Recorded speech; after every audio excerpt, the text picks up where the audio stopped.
but on the idea that every single one of us had certain rights, that those rights come from God, and that therefore no government has the right to deny them.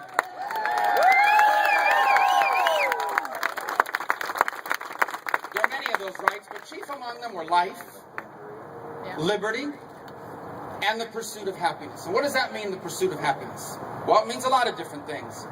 Happiness can be found in the things you enjoy doing, and the satisfaction of raising your children, and being the head of a strong and stable family. But there's also economic happiness. And for people, economic happiness can mean many different things as well.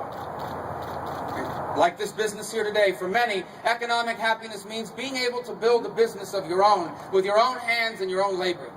It means waking up at 5 o'clock in the morning, 7 days a week for 20 years. To build for yourself a business where you draw satisfaction not just from the money that you make, but from seeing something that started out of nothing become something like this. For others, happiness means the ability to work somewhere where you get paid to do what you love, that you can actually do something you love for a living. And for many, like my parents, economic happiness meant that they had a job where they could provide for their families and give us a chance at the future they once wanted for themselves. Irrespective, we built a nation where we believed that every single human being had a right given by God to pursue whatever it is that made them happy, however they defined it. From that belief emerged an economic system. It's called free enterprise, and it worked. And free enterprise is a pretty straightforward concept. Government has a role to play. It provides for security. It provides a certain set of predictable rules, so everyone's playing by the same rules on the same field. It invests in infrastructure and in education, primarily at the state level. But the rest belongs to us, to our dreams and to our hopes, to our talents and to how hard we're willing to work. And here's how the cycle of prosperity works. Someone comes across some money. They made it, they borrowed it, they maxed out their credit card, and they used that money to open up a business.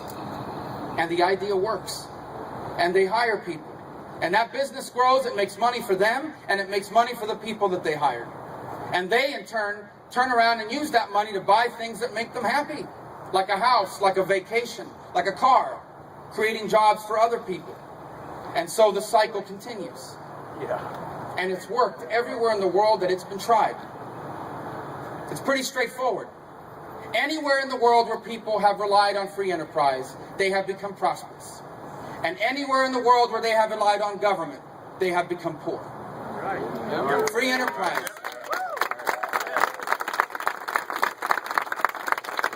Free enterprise has generated and has eradicated more poverty than all the government programs in the world combined. But even though it succeeds so much in America, from time to time we've had politicians that have asked us to abandon it. And listen, Republicans and Democrats are guilty of that. Because here's what happens. Things get tough, and everyone says, we have to do something. And so they come up with some government program. But it's never worked. Every time we've done that, things have gotten worse. I'll give you an example. At the end of the last century, we passed a law in this country. I wasn't even in the government. They passed a law in this country, in Congress, that told banks, you must lend money to people that you know will never repay you.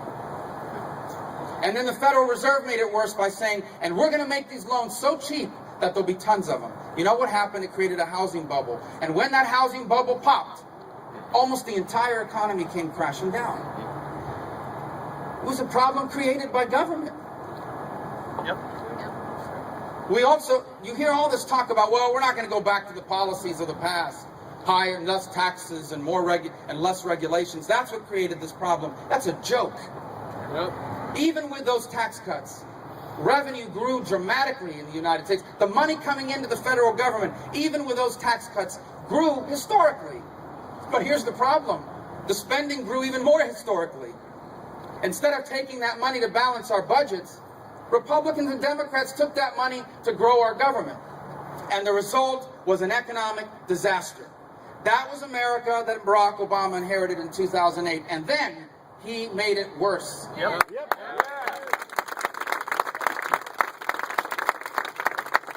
made it worse. Because instead of pulling back from those policies, he doubled down. He said, we don't forget that we wasted all this money in government. Let's spend more. Let's borrow $800 billion to stimulate, quote unquote, the economy. The only thing it stimulated was the debt. We now, when I say we and our unborn children now owe close to $900 billion and have nothing to show for it. Nothing. Right. Yep. He looked at the problems that these crazy government regulations created and said, you know what we need is we need more regulations. So they regulated the banks, wiping out community bankers. Now all you have is a handful of big banks, who, by the way, aren't lending money themselves because they don't understand the regulations, making it harder for people to get ahead in this country. He passed a health care law, which is nothing but an endless series of rules. And he's threatening to raise taxes on people to historic levels. Do you realize that next year, when you add up all the taxes that Barack Obama wants to impose on the American economy, and you add in state and local taxes, some people will pay close to half the money they make to the government? Who in their